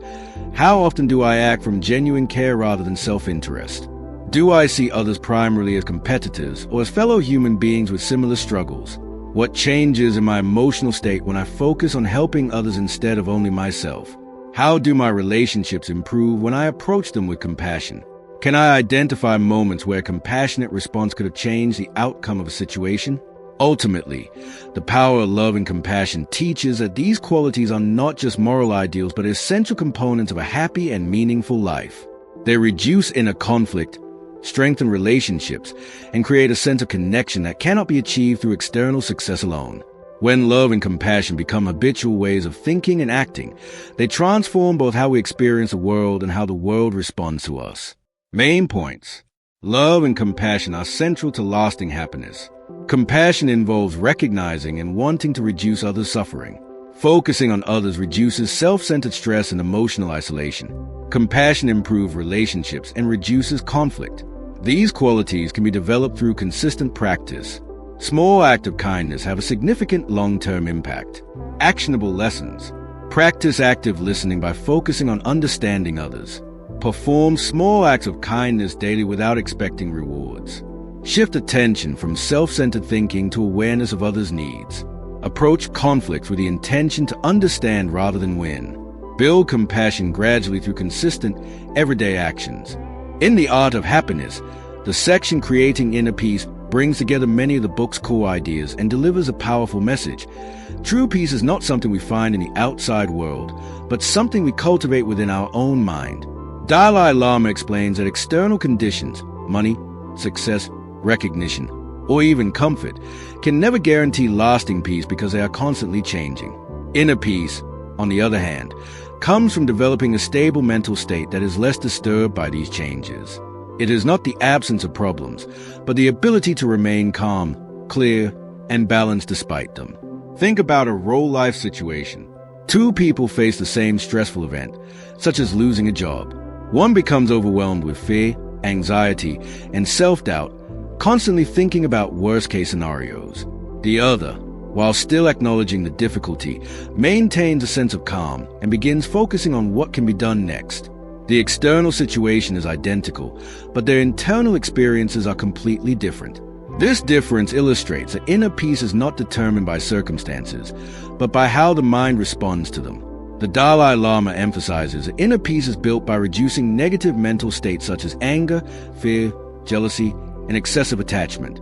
For example, imagine someone who constantly compares themselves to others. Even if their life is stable, this comparison creates ongoing dissatisfaction. But when they shift focus toward gratitude and personal growth, their emotional state becomes more stable. This does not change their external reality, but it changes how they experience it. Inner peace grows when the mind becomes less reactive and more balanced. Another important idea is that inner peace requires self-awareness. Many people go through life reacting automatically to situations without noticing how their thoughts and emotions are shaping their experience. For instance, a person might feel irritated throughout the day without realizing that it is not the events themselves causing the irritation, but their constant internal commentary about those events. By becoming aware of these patterns, it becomes possible to interrupt them. This awareness creates space between stimulus and reaction, allowing for more thoughtful responses instead of impulsive ones. The book also highlights the importance of consistency in building inner peace. It is not something that appears suddenly, but something developed through repeated practice. For example, someone who practices staying calm in small, everyday situations, like dealing with delays, minor disagreements, or unexpected changes, gradually builds the ability to remain calm in larger challenges as well. Inner peace is strengthened the same way any skill is developed, through repetition and conscious effort over time. To apply this in daily life, begin by observing how easily your emotional state is influenced by external events. Do small inconveniences disturb your mood significantly? Do other people's actions control how you feel? If so, this is an opportunity to build inner stability. Start with small moments. When something goes wrong, instead of reacting immediately, pause and notice your thoughts. Ask yourself whether your reaction is helping the situation or simply increasing stress. This small pause can begin to change your entire emotional pattern. Another practical step is to create moments of mental stillness during your day. This could be as simple as sitting quietly for a few minutes, focusing on your breathing, or stepping away from constant stimulation. These moments allow the mind to settle and reduce the buildup of stress over time. Reflective questions from this section encourage deeper understanding. How much of my peace depends on external conditions? Do I allow small events to disturb my emotional state easily? What patterns of thinking create the most disturbance in my mind? How often do I pause before reacting to situations? What would change in my life if I developed a more stable and calm inner state? Ultimately, creating inner peace teaches that peace is not something we chase outside ourselves, but something we build from within through awareness, emotional control, and consistent practice. When the mind becomes less reactive and more balanced, life's challenges no longer create the same level of disturbance.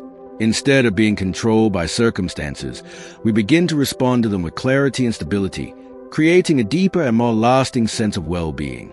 Main points. Inner peace comes from the mind, not external conditions. Emotional stability depends on how we interpret and respond to events. Reducing negative mental states increases inner calm. Self-awareness is essential for controlling reactions. Inner peace is built through consistent daily practice. Small moments of calm strengthen long-term emotional balance. Actionable lessons. Pause before reacting to stressful situations and observe your thoughts. Reduce comparison and focus on gratitude and personal growth. Practice staying calm in small daily challenges to build resilience. Create moments of mental stillness to reduce stress. Train your mind to respond thoughtfully rather than react impulsively. In The Art of Happiness, the section Daily Practices for Happiness brings the philosophy of happiness down to something practical and repeatable. Happiness is not a one-time achievement, but a habit built through small, consistent actions every single day. Dalai Lama emphasizes that while big life changes can influence our mood temporarily, long-term happiness depends on the routines we follow, the thoughts we reinforce, and the behaviors we practice regularly. The idea is simple but powerful. What you do daily shapes how you feel daily. Think about a real-life example. Two people start their day differently. One wakes up and immediately checks their phone, scrolls through social media, compares their life with others, and rushes into the day feeling stressed. The other takes a few minutes to sit quietly, reflect, or plan the day with intention before starting tasks. Over time, these small differences create completely different emotional patterns. The first person may feel constantly overwhelmed and distracted, while the second gradually builds a sense of clarity and control. This shows that happiness is not determined by one major decision, but by repeated small choices. The Dalai Lama highlights that daily practices for happiness often involve training the mind. For example, consciously practicing gratitude can shift attention away from what is missing to what is already present. Imagine ending each day by reflecting on even 3 simple things that went well: a good conversation, a completed task, or even a peaceful moment. This practice gradually rewires the mind and notice positive aspects of life instead of focusing only on problems. Over time, this changes your overall outlook. Another important practice is managing how we respond to people. Consider a situation where someone behaves rudely. One approach is to react immediately with anger, which creates tension and affects the rest of your day. Another approach is to respond with patience, or simply choose not to engage emotionally. This second response protects your inner state and prevents one small incident from influencing your entire day. When practiced consistently, this becomes a habit of emotional control that contributes to long-term happiness. The book also emphasizes the importance of consistency over intensity. Many people try to make big changes all at once, suddenly deciding to be more positive, more disciplined, or less reactive. But these changes often fail because they are not sustained. Instead, small and consistent actions are more effective. For example, Spending a few minutes each day reflecting, practicing patience, or being mindful in conversations may seem minor, but over weeks and months, these practices significantly reshape your mindset. Another example is how we handle stress. Imagine someone who ends every day mentally exhausted because they carry every small problem with them. Now imagine another person who takes a few minutes to mentally release the day, letting go of mistakes, unfinished tasks, and frustrations before sleeping. This simple habit prevents stress from accumulating and allows for a fresh start the next day. These small daily resets are essential for maintaining emotional balance. To apply this in your life, start by identifying 1 or 2 simple habits you can practice consistently. For example, you might begin your day with a moment of awareness or end your day with reflection. The goal is not perfection, but repetition. Over time, these practices become automatic and begin to shape your natural way of thinking. Another practical step is to observe how your daily routines influence your mood. Notice which habits increase stress and which ones create calm or clarity. Gradually replace unhelpful patterns with more constructive ones. This does not require drastic change, but steady adjustment. Reflective questions from this section encourage deeper awareness. What daily habits are currently shaping my emotional state? Do my routines support happiness or create unnecessary stress? What small practices can I introduce that are realistic and sustainable? How consistent am I with habits that improve my well-being? What would my life look like if I committed to small positive actions every day? Ultimately, daily practices for happiness teaches that happiness is not something we wait for or achieve once. It is something we build gradually through daily intention and action. By consistently practicing awareness, patience, gratitude, and emotional control, we create a stable foundation for long-term well-being.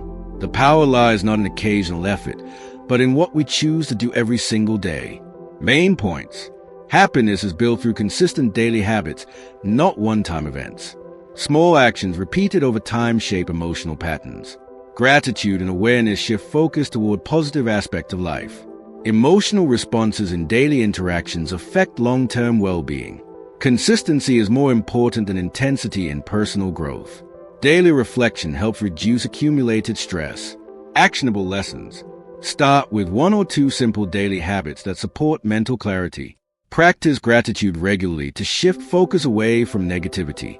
Respond to difficult situations with patience to protect your emotional state.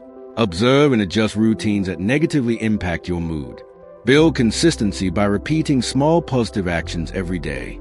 In The Art of Happiness, the section Happiness is a Skill delivers one of the most empowering ideas in the entire book. Happiness is not something you either have or don't have. It is something you can learn, practice, and improve over time, just like any other skill.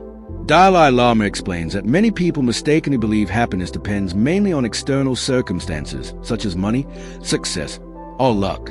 While these factors can influence short-term feelings, lasting happiness comes from how we train our mind, shape our habits, and respond to life situations.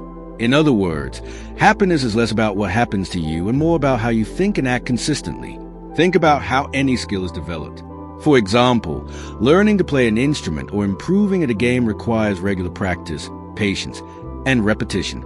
At the beginning, progress may feel slow and frustrating, but over time, with consistent effort, improvement becomes visible. Happiness works in a similar way.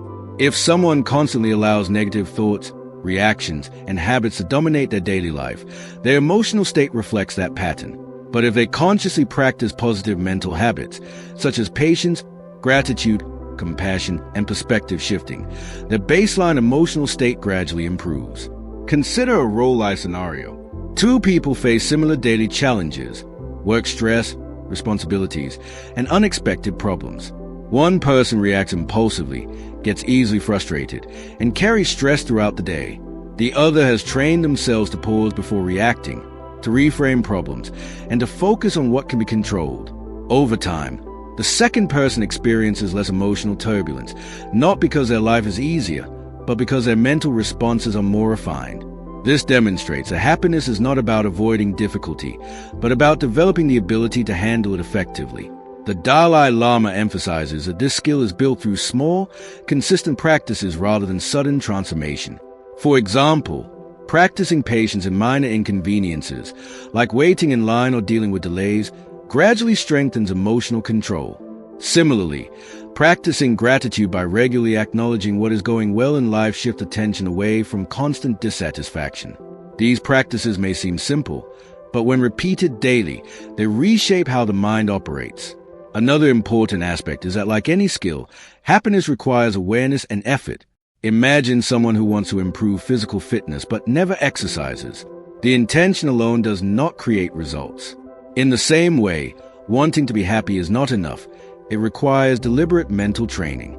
This might involve noticing negative thought patterns, interrupting them, and replacing them with more constructive perspectives. Over time, these mental adjustments become automatic, just like muscle memory and physical training.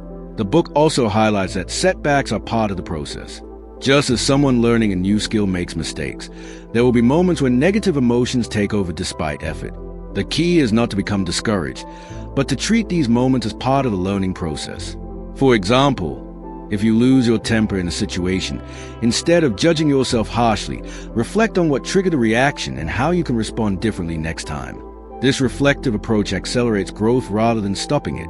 To apply this in daily life, start by identifying one mental habit you want to improve, such as reacting less impulsively, thinking more positively, or being more patient. Focus on practicing that habit consistently in small situations rather than waiting for major challenges.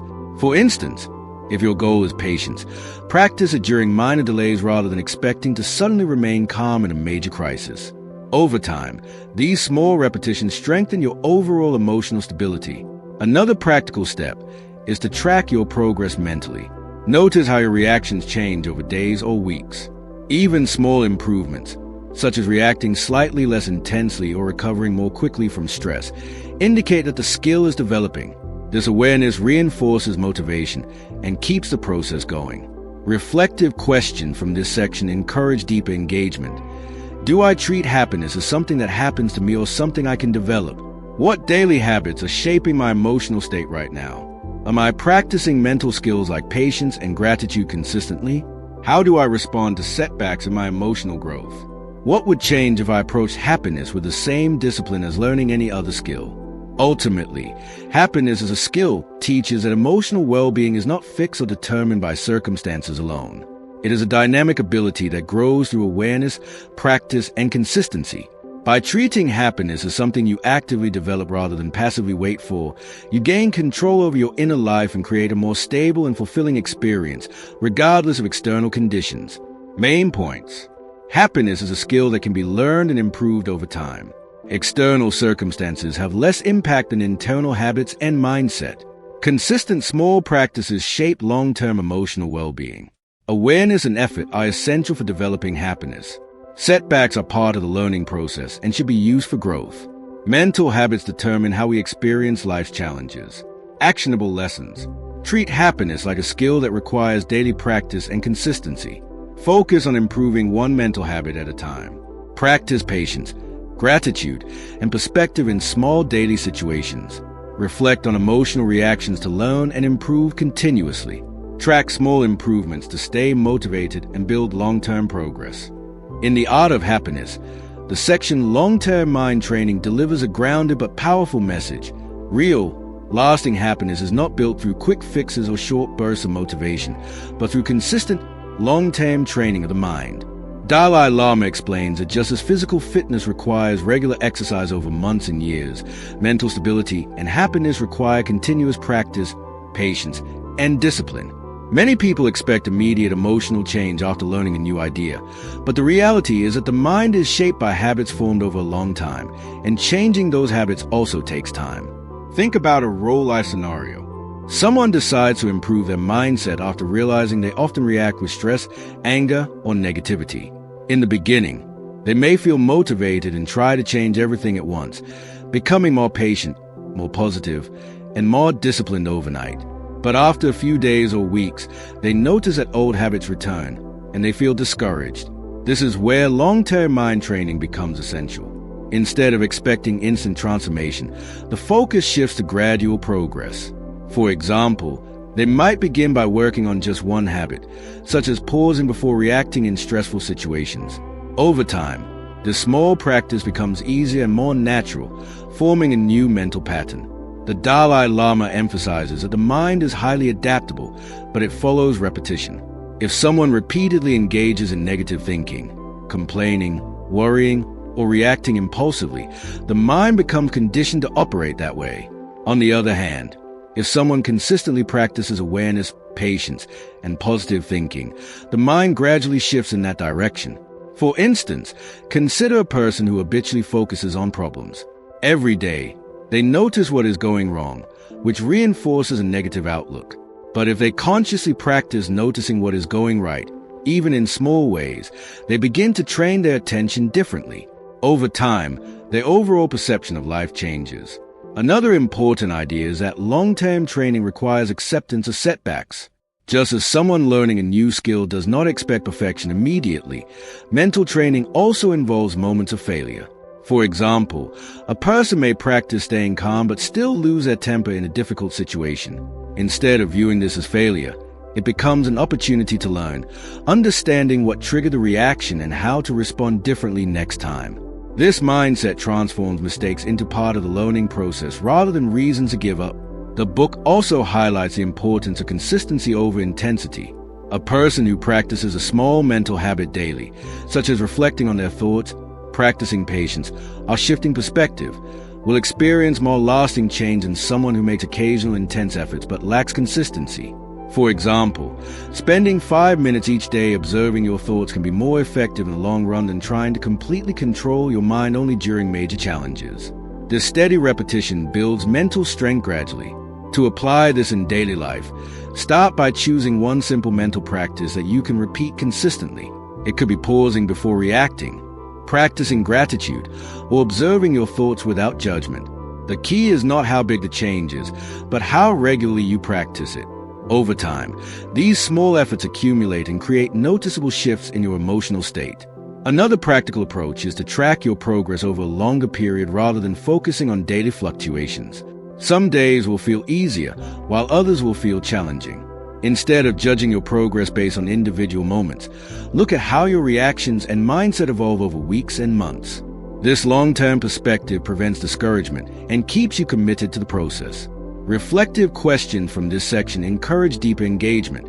Am I expecting quick result from something that requires long-term effort? What mental habits have I reinforced over time, and are they helping or harming me? How consistent am I in practicing positive mental habits? Do I view setbacks as failures or as part of learning? What would change if I committed to improving my mindset gradually over months or years? Ultimately, long-term mind training teaches that happiness and inner peace are not temporary states but skills developed through ongoing effort. By consistently practicing awareness, patience, and positive thinking, and by accepting setbacks as part of the journey, we gradually reshape our mind. The transformation may be slow, but it is deep and lasting, creating a stable foundation for a more balanced and fulfilling life. Main points. Lasting happiness requires long-term mental training, not quick fixes. The mind is shaped by repeated habits over time. Consistency is more important than short bursts of effort. Setbacks are a natural and necessary part of the learning process. Small daily practices lead to significant long-term change. Progress should be measured over time, not in isolated moments. Actionable lessons. Focus on one mental habit and practice it consistently every day. Be patient with progress and avoid expecting immediate results. Treat mistakes as learning opportunities rather than failures. Track long-term improvements instead of reacting to short-term fluctuations. Build a routine of small, repeated practices to strengthen your mindset over time. As you've just discovered through The Art of Happiness, true happiness isn't something you chase. It's something you build through daily habits, a trained mind, compassion for others, and the ability to shift your perspective even in difficult moments. So if this journey changed the way you think, make sure to like this video, subscribe to Visual Books for more powerful summaries, and share it with someone who needs a little more peace and clarity in their life.